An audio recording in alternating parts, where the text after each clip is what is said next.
के digital platform पे आप लोग का बहुत बहुत स्वागत है। मैं ममता पांडे, गृह विज्ञान विशेषज्ञ। आज मैं आप लोग को बीए प्रथम वर्ष पेपर द्वितीय मानव विकास और चैप्टर प्रजनन संस्थान, और आज का हमारा टॉपिक है शुक्राणु एवं अंडाणु। जैसे कि पहले आपने नेक्स्ट वीडियो में आपने देखा मासिक धर्म। मासिक धर्म में क्या होता है इसके बारे में आपने जाना। मासिक धर्म के बाद क्या होता है कि शुक्राणु और जो अंडाणु होते हैं, यानी पुरुष के शुक्राणु और स्त्री के अंडाणु दोनों क्या होते हैं, परिपक्व हो जाते हैं। और जब दोनों का मिलन होता है, ठीक है ना, ये कैसे बनते हैं, वो प्रक्रिया कैसे शुरू होती है, और जब दोनों मिलते हैं तो निषेचन होता है, और जब निषेचन होता है तो उनको क्या कहते हैं, गर्भधारण कहते हैं। तो ये क्रमबद्ध चलता जाएगा। तो आज हम लोग देखेंगे कि शुक्राणु और अंडाणु किसे कहते हैं। चलिए हम लोग देखते हैं आज का हमारा उद्देश्य क्या है।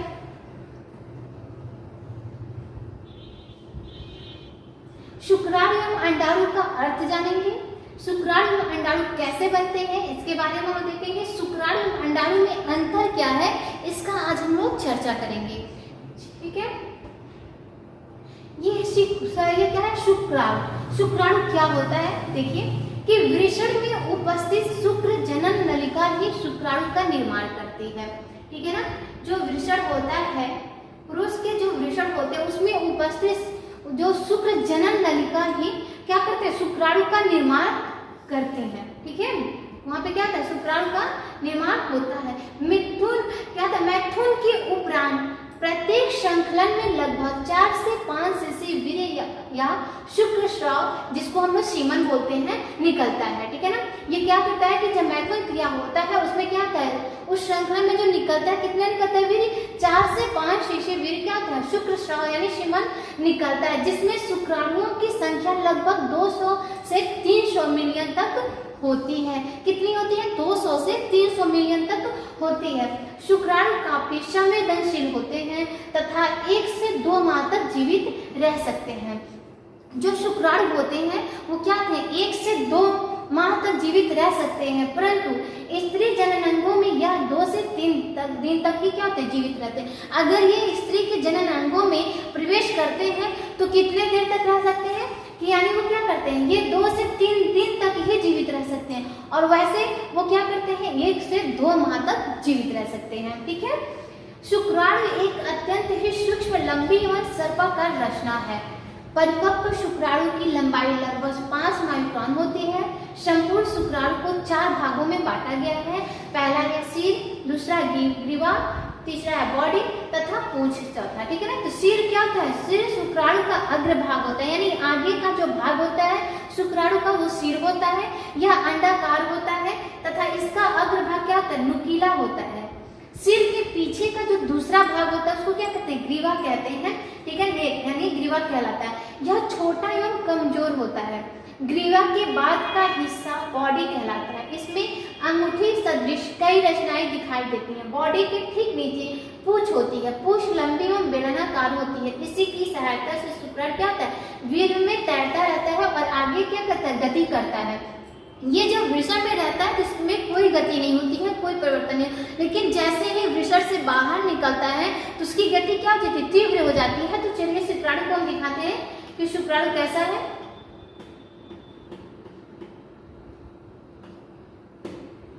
ये है शुक्राणु, ठीक है ना।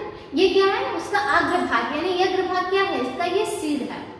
ये क्या है, सिर है। मध्य भाग यानी जो अंगूठे नुमा ये दिखाई दे रहा है, ये मध्य भाग है, ठीक है ना। इसको हम लोग ग्रीवा भी कहते हैं। फिर ये क्या है, इसका पूंछ है, ये इसका ये क्या है, पूंछ है, ठीक है।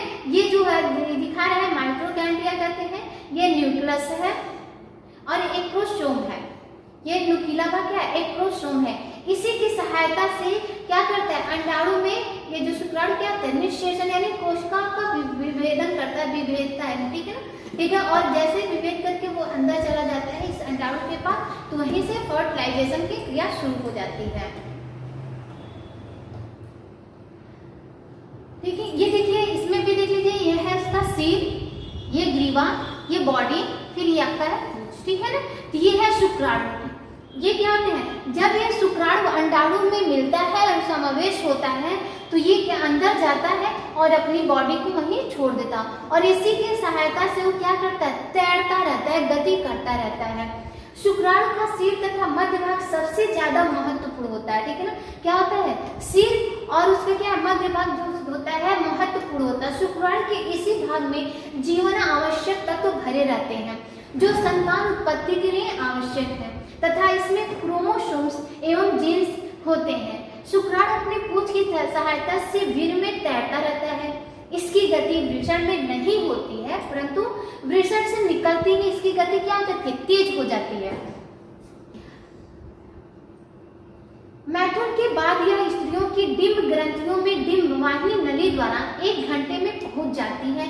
शुक्राणु अपने नुकीले सिर, ठीक है ना, ये नुकीले सिर जो है, नुकीले सिर द्वारा परिपक्व अंडाणु को क्या करता है, भेद कर उसके भीतर पहुंच जाता है और अंडाणु यानी ओवम को निषेचित करता है। परंतु सभी शुक्राणुओं में अंडाणु को विभेदित करने की क्षमता नहीं होती है। उसमें से जो मजबूत एवं बलवान शुक्राणु होते हैं वही क्या होते हैं, परिपक्व अंडाणु को विभेदित कर पाते हैं। अगर किसी पुरुष के प्रति क्या होता है, शिशुवीर्य में शुक्राणुओं की संख्या 20 मिलियन से कम होती है तो निषेचन लगभग नहीं होता है। क्या है कि 20 मिलियन से अगर कम शुक्राणुओं की संख्या होती है तो निषेचन की क्रिया क्या होती है, नहीं होती है। आप इसके माध्यम से देखिए, ये देखिए, ये है योनि मार्ग, ठीक है, ये है गर्भाशय, ये गर्भगुहर है, ये अंडवाहिनी है, ठीक है, ये अंडाणु है, इसको भी कहते हैं फुलेपियोटिन अंडवाहिनी, ठीक है ना, अंडाशय है, ये गर्भाशय की ग्रीवा है, ठीक है, ये जो मोटी परत है। जब यहाँ से शुक्राणु प्रवेश करते हैं, यहाँ से क्या होता है, अंडाणुओं का निर्माण होता है, ठीक है। 14वें दिन जब यहाँ पे अंडा निकल के बाहर आता है वो यहाँ तक आ जाता है। अगर पुरुष के शुक्राणु इसमें जाते हैं 2 से 3 दिन लगते हैं मैथुन क्रिया के बाद, तो अगर ये क्या होता है, ये यहाँ तक आए तो कुछ तो यहाँ इधर चले गए, कुछ इधर चले गए, ठीक है ना। क्या करते हैं वो मतलब 10 लाख की संख्या में निकलते हैं, सैकड़ों संख्या में रहते हैं, 200 से 300 मिलियन रहते हैं। वो जब इसमें प्रवेश करते हैं तो कुछ क्या करते हैं, कोई इधर राइट साइड में चला जाता है, कोई लेफ्ट साइड में चला जाता है। वो क्या करते हैं, जब कुछ ऐसे होते हैं शुक्राणु जो अंडाशय तक पहुंच जाते हैं, जो परिपक्व शुक्राणु जो होता है वो अंडाशय तक पहुंच जाता है और उसको क्या करता है, विभेदित करने लगता है। और जब विभेदित कर देता है, उसको वहां तक पहुंच जाता है तो वहां अपनी पूंछ को क्या करता है, वहीं पे छोड़ देता है। पूंछ को छोड़ देने के बाद से, क्योंकि पूंछ के माध्यम से तैर रहा था वीर्य में, अब वो क्या किया, जब अपने स्थान तक पहुंच गया तो अपने पूंछ को छोड़ देता है और अंडाणु में क्या करता, प्रवेश कर जाता है। और जब प्रवेश कर जाता है तो वहीं से अपना क्या करता है, भोजन प्राप्त करने लगता है, ठीक है। तो यहाँ पे क्या होता है, निषेचन की क्रिया शुरू हो जाती है और यहीं से गर्भाधान प्रारंभ हो जाती है, ठीक है। अगर ये क्या होता है कि ये अगर यहाँ पे शुक्राणु, पुरुष के शुक्राणु नहीं पहुंचते हैं, ठीक है, अगर यहाँ पे संभोग कार्य, मैथुन कार्य नहीं हुआ है तो ये जो अंडाणु होते हैं वो अपना कार्य करते रहते हैं। परिपक्व अंडाणु क्या होता है, यहाँ तक आता है, यहाँ तक आया और ये जो एस्ट्रोजन और प्रोजेस्टेरोन के माध्यम से ये जो आंतरिक मोटी परतें जो होती हैं वो क्या होती है, इसमें रक्त बनने लगता है। एस्ट्रोजन प्रोजेस्टेरोन हार्मोन्स क्या होता है, एक बनने लगता है, यहाँ पे रक्त संचार उसका होने लगता है। जब ये प्रक्रिया पूरी हो जाती है मासिक चक्र का 27 से 28 दिन में, तो ये अंडाणु जब यहाँ तक आ जाता है और यहाँ पे कोई शुक्राणु नहीं जाते हैं, ठीक है, कोई मिलन नहीं होता है, तो वो उस समय क्या होता है, जब ये पूरे दिन संपूर्ण पूरा हो जाता है तो ये क्या करता है, ये यहाँ तक आता है और ये क्या होता है, यहीं से टूटने लगता है। ये मोटी दीवार जब भर जाती है, ब्लड की थैली भर जाती है, तो ये यहाँ से अगर ये शुक्राणु गया, ये यहाँ निषेचन की क्रिया हो गई, इसी ब्लड से क्या होता है, वो जो शिशु रहता है इसी रक्त कोशिकाओं से अपना पोषण लेना प्रारंभ कर देता है। लेकिन अगर वहां से शुक्राणु नहीं पहुंचते हैं, लेकिन अंडाणु अगर यहाँ आ जाता है तो ये ब्लड की जो मोटी परतें होती हैं आंतरिक मार्ग में वो टूटने लगती हैं और जब टूट करके ये बाहर आती हैं तो इसी को क्या कहते हैं, मासिक धर्म कहते हैं, ठीक है।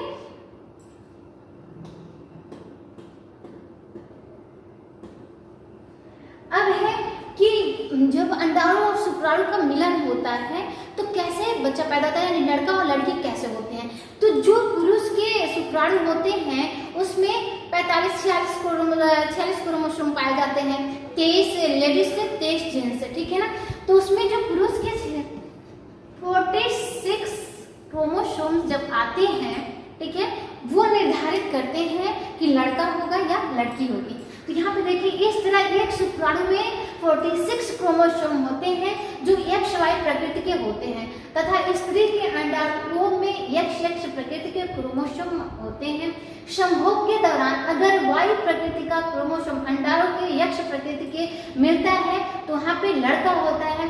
ठीक इसके विपरीत अगर पुरुष के शुक्राणु का X क्रोमोसोम स्त्री के क्रोमोसोम से मिलता है तो XX क्रोमोसोम बनते हैं तो लड़की पैदा होता है। ठीक है, कहा भी जाता है, यहाँ पे देखा है कि XY मिला तो लड़का यानी पुरुष पैदा हुआ, XX मिला तो लड़की यानी स्त्री हुई।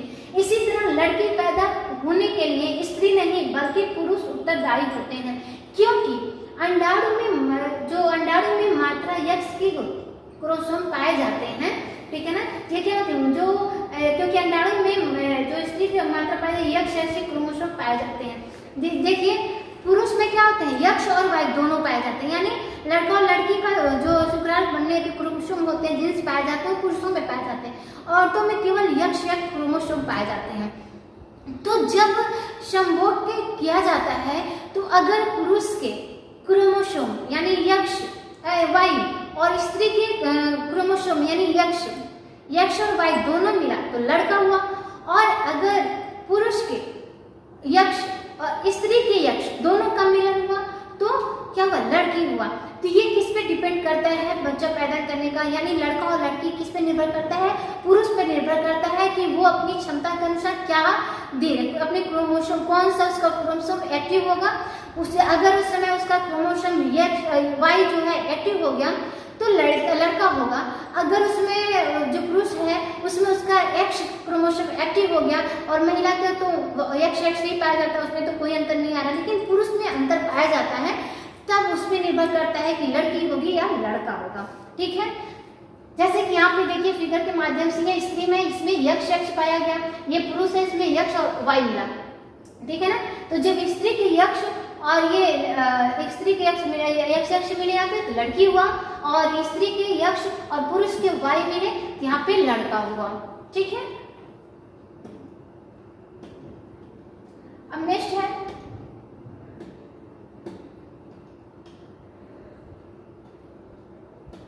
अब देखिए अंडाशय। अभी तो आप लोगों ने शुक्राशय को देखा, अब है अंडाशय यानी ओवरी क्या है, अंडाणु क्या है। देखिए अंडाशय ओवरी प्रत्येक डिंब वाहिनी या अंडवाहिनी नालिका के स्वतंत्र सिरे पे दो बादाम के आकार की भूरे रंग की रचनाएं होती हैं जिन्हें अंडाशय या अंड ग्रंथियां या डिंब ग्रंथियां कहते हैं। यह श्रोणि के पौष दीवार के पास गर्भाशय के दोनों ओर व्यवस्थित होती है। इसकी लंबाई कितनी होती है 2.5 से 3.5 सेंटीमीटर और चौड़ाई उसकी होती है 2 सेंटीमीटर तथा मोटाई उसकी 1 सेंटीमीटर होती है। प्रत्येक अंडाणु ऊपर की ओर गर्भाशय से अंडाशय की स्नायु तथा पीछे की ओर चौड़ी स्नायु जिसे चौड़ स्नायु कहते हैं उससे क्या होती है, जुड़ी होती है। ठीक है ना, ये क्या होती है कि जो पौष दीवार होती है, ठीक है, उससे क्या होती है, ये जुड़ी गर्भाशय की दीवार से क्या होती है, जुड़ी होती है, जो अंडाशय होती है। ठीक है ना, चौड़ी स्नायु को मेजो ओवरियन भी कहते हैं। जो चौड़ी स्नायु होता है उसको क्या कहते हैं, मेजो ओवेरियन कहते हैं। मेजो ओवेरियन के द्वारा ही रक्त तथा तंत्रिकाएं अंडाशय में पहुंचती हैं। इसमें रक्त वाहिनियों का जाल बिछा रहता है। इन्हीं रक्त वाहिनियों के द्वारा क्या होता है, ऑक्सीजन तथा पोषक तत्व अंडाशय में पहुंचाए जाते हैं। यानी इन्हीं रक्त वाहिनी मेजोरियम जो होता है मेजोरियम, उनके माध्यम से अगर निषेचन क्रिया प्रारंभ हो जाती है, वो भ्रूण उसमें पलने लगता है, तो इसी मेजोरियम के द्वारा क्या होता है, अंडाशय में क्या होता है, रक्त तंत्रिकाएं जो होती हैं जैसे मैंने बताया, ठीक है, उन्हीं रक्त कोशिकाओं से वो क्या करता है, रक्त वाहिनियों के द्वारा अपना ऑक्सीजन तथा पोषण ले करके वो बच्चा उसका वृद्धि और विकास होना शुरू हो जाता है। ठीक है, प्रत्येक अंडाशय में मुख्य 2 स्तर होते हैं। ठीक है, पहला है मेंडुला, दूसरा है कार्टेक्स। पहला क्या होता है, मेंडुला और दूसरा है कार्टेक्स। ठीक है, मेंडुला इसमें क्या है, ये देखिए ये क्या होता है, ये जो है ऊपरी परत जिसको ये सुरक्षा कर रहा है वो कार्टेक्स है, और ये जो रक्त देख रहे हैं ये श्लेष्मा झिल्लियों में बंधा हुआ है उसको क्या कहते हैं, मेंडुला कहते हैं। इन्हीं के द्वारा क्या होता है, जो शिशु होता है रक्त और ऑक्सीजन इसके माध्यम से लेता है, और कॉर्टेक्स जो होता है उसका ये क्या होता है, सुरक्षा करता है, उस कवच का सुरक्षा करता रहता है। ठीक है, तो देखिए मेडुला तंतु उत्तक रक्त वाहिनियों तथा तंत्रिकाओं का बना होता है। बीच का अस्तर होता है, ये क्या होता है, तंत्रिकाओं से बना होता है, और ये बीच का अस्तर होता है। बीच का अस्तर मतलब ये क्या है, बीच में स्थित है, और जो कॉर्टेक्स होता है उसकी बाहरी भाग होता है जो मेडुला को घेरे रहता है। ये कॉर्टेक्स है जो मेडुला को क्या होता है, घेरे रहता है, ये बाहरी भाग है जिसको वो घेरे रहता है।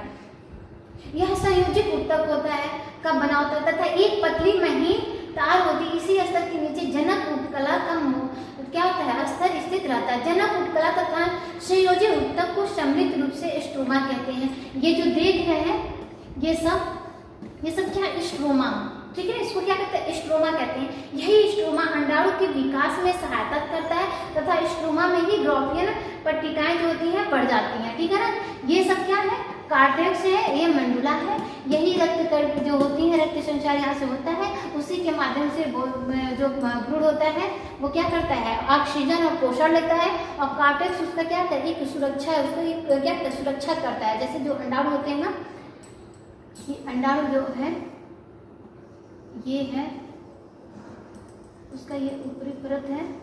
ठीक है, और ये जो यहाँ पे केंद्रक में जो अंडाणु होते हैं, ये यहाँ पे वो रक्त यानी ये जो मेडुला है उसके माध्यम से वो ऑक्सीजन और पोषण लेना प्रारंभ करता है। ठीक है, अब देखिए जो शुक्राणु क्या होता है, शुक्राणु और अंडाणु में अंतर क्या देखा गया है। इसमें देखिए जो शुक्राणु यहाँ से देखिए अगर हेल्थ डेस्क के अनुसार देखा जाए तो साइंस की बात करें तो अंडाणु और शुक्राणु क्या मानव शरीर के दो अलग अलग भाग हैं। ठीक है ना, क्या है कि अगर साइंस के हेल्थ साइंस के हिसाब से देखा जाए तो अंडाणु और शुक्राणु क्या होते हैं कि मानव के शरीर के दो अलग अलग भाग हैं। अंडाणु महिलाओं के शरीर में पाया जाता है तो शुक्राणु क्या होता है, पुरुष के शरीर में पाया जाता है। आज इसी विषय में मेडिकल साइंस के एक अध्ययन के अनुसार जानने की कोशिश करेंगे कि अंडाणु और शुक्राणु में पाए जाने वाले अंतर के बारे में। तो आगे जानते हैं विस्तार से। तो शुक्राणु क्या है, तो पुरुष एजुलेट करता है या संकलित होता है तो उनके प्राइवेट पार्ट से, ठीक है ना, उनके जो प्राइवेट पार्ट होते हैं, किसके, पुरुष के जो प्राइवेट पार्ट से होते हैं उसमें से 5 करोड़ से 15 करोड़ शुक्राणु क्या होते हैं, पैदा होते हैं। ठीक है, अब दूसरा क्या है, शुक्राणुओं का काम क्या होता है, महिलाओं के गर्भाशय में मौजूद अंडे को क्या फर्टिलाइज करता है, तभी किसी महिला क्या होती है, माँ बन सकती है। जब शुक्राणुओं का काम महिलाओं के गर्भाशय में मौजूद है, यानी जो पुरुष के शुक्राणु होते हैं महिला के अंडाणु में जाए यानी गर्भाशय में मौजूद अंडे को क्या करते हैं, फर्टिलाइज यानी निषेचित करते हैं, तभी कोई महिला क्या होगी, माँ बनेगी। ठीक है, अगर ये नहीं बन पाएंगे तो वो माँ बनने के सुख से क्या वंचित रह जाएगी। तीसरा है शुक्राणुओं की कोशिकाएं 0.655 mm लंबी होती हैं। ठीक है, शुक्राणु की लंबाई क्या होती है, 0.655 mm लंबी होती है या 5 माइक्रोन की होती है। एक शुक्राणु कोशिका को बनने में लगभग 64 से 72 दिन लगते हैं। ठीक है ना, क्या होती है, एक शुक्राणु कोशिका को बनने में 64 से 72 दिन लग जाते हैं। शुक्राणुओं में प्रोटीन की मात्रा सबसे अधिक पाई जाती है। जो पुरुष के शुक्राणु होते हैं उसमें क्या है, प्रोटीन की अधिक मात्रा पाई जाती है। पुरुषों के अंडकोशों में लगभग 10 करोड़ शुक्राणु प्रतिदिन बनते हैं। क्या है, पुरुष के जो अंडकोश होते हैं उसमें प्रतिदिन कितने शुक्राणु बनते हैं, 10 करोड़ शुक्राणु क्या होते हैं, प्रतिदिन बनते हैं। पुरुषों के शरीर में से एक बार में जितने शुक्राणु निकलते हैं उसमें से 100 से भी अधिक महिलाओं को क्या किया जाता है, गर्भवती किया जा सकता है। यानी जो पुरुष के शुक्राणु यानी वीर्य जो निकलते हैं उसमें से 100 महिलाओं को क्या प्रेग्नेंट किया जा सकता है, क्योंकि ये इतने तीव्र होते हैं। अगला है अंडाणु। अंडाणु क्या होता है, अंडाणु का निर्माण महिलाओं के गर्भाशय में होता है। ठीक है, ये अंडाणु कहाँ इनका निर्माण होता है, यानी जो स्त्री के जनन अंग होते हैं यानी गर्भाशय होता है वहां पे इनका क्या होता है, निर्माण होता है। ये लगभग संख्या में 10 से 20 लाख होते हैं। क्या ये 10 से 20 लाख होते हैं। जब एक लड़की पैदा होती है, जन्म लेती है, उस समय उसके शरीर में 10 से 20 लाख अंडाणु रहते हैं, उपस्थित रहते हैं। लेकिन जैसे जैसे वो किशोरावस्था में आती बढ़ती जाती है, अंडाणुओं की संख्या घटती जाती है। ठीक है, जब वो 12 से 14 ईयर्स यानी जब उसका मासिक धर्म शुरू होता है तो उस समय 4 लाख अंडाणु उसके शरीर में रहते हैं। वही 4 लाख अंडाणु क्या होते हैं, एक्टिव होना शुरू कर देते हैं। जब मासिक धर्म उसका शुरू हो जाता है, अगर उस समय वो शादीशुदा हो जाती है और संभोग की क्रिया प्रारंभ होने लगती है, तो उस समय जो परिपक्व अंडाणु होते हैं एक एक करके 14वें दिन में आने लगते हैं, और जब पुरुष के शुक्राणु और स्त्री के अंडाणु तक पहुंचता है, विभेदित करता है, तो वहाँ पे निषेचन यानी फर्टिलाइजर होता है और वहीं से गर्भधान प्रक्रिया शुरू हो जाती है। लेकिन अगर वो धीरे धीरे गर्भधान प्रक्रिया होने लगती है, 4 लाख शुक्राणु अंडाणु बने रहते हैं, वही क्या होता है 45 से 55 ईयर्स में जाते जाते वो अंडाणु क्या होते हैं, समाप्त हो जाते हैं, और जो औरत होती है उनकी मासिक स्राव यानी माहवारी क्या होती है वहीं पे समाप्त हो जाती है। ठीक है, दूसरा है महिलाओं के गर्भाशय में अंडाणु अंडोत्सर्ग के 24 घंटे बाद तक ही होता है। ठीक है, गर्भाशय में अंडाणु क्या होता है, अंडोत्सर्ग कितने घंटे तक होता है, 24 घंटे बाद ही होता है। तीसरा है अंडाणु का निषेचन नहीं हो सकने पर अंडाशय क्या होता है, एस्ट्रोजन और प्रोजेस्टेरोन हार्मोन्स बनना क्या होता है, बंद कर देता है। अगर निषेचन नहीं हो पाता है तो जो रक्त आपने देखी होगी, जो आंतरिक दीवार की मोटी परत बन रही थी, लेयर बन रही थी उस हार्मोन्स का, वो वहाँ पे वो हार्मोन्स क्या होता है, बंद होने लगता है। कौन से, एस्ट्रोजन और प्रोजेस्टेरोन हार्मोन्स बंद हो जाता है, और वो रक्त जब भर जाता है तो वो धीरे धीरे कट के निकलने रहता है, उसी को हम लोग मासिक स्राव कहते हैं। ठीक है ना। आगे चौथा है यदि स्त्री गर्भवती नहीं होती है तो उनके शरीर में एस्ट्रोजन और प्रोजेस्टेरोन का स्तर गिर जाता है। इन दोनों हार्मोन के स्तर में होने वाली गिरावट से मासिक धर्म की शुरुआत होती है। अगर कोई स्त्री क्या होती है, संभोग करती है और फर्टिलाइजेशन की क्रिया नहीं होती है, तो यही हार्मोन से क्या होते हैं, गिरने लगते, गिरावट आने लगती है, और जब गिरावट आती है तो मासिक धर्म उसका शुरू हो जाता है। तो ये तो था अब तक आपने देखा शुक्राणु और अंडाणु में अंतर। अब कुछ प्रश्न है जिसको हम लोग देख लेते हैं। अंडाशय में मुख्य 2 स्तर कौन कौन से होते हैं, तो क्या होते हैं, मेडुला और कार्टेक्स होते हैं।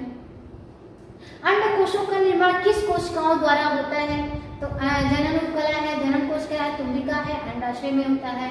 शुक्राणुओं का निर्माण किसके द्वारा होता है, तो शुक्राणुओं का निर्माण किसके द्वारा होता है, क्रोमोसोम। शुक्राणु की रचना कैसा है, चौड़ा है, मोटा है, सूक्ष्म लंबी और सर्पाकार है, तो सूक्ष्म लंबी और सर्पाकार है। तो ये आपने देखा। दूसरे का ये जनन उपकला हो गया, तीसरे का डी हो गया, वृषण होता है, चौथे का सी हो गया। ठीक है ना, पहले का ए हो गया। तो ये तो था आपका कुछ महत्वपूर्ण प्रश्न। अब हम लोग नेक्स्ट वीडियो में देखेंगे, ठीक है, कि निषेचन की क्रिया कैसे होती है। तब तक के लिए धन्यवाद।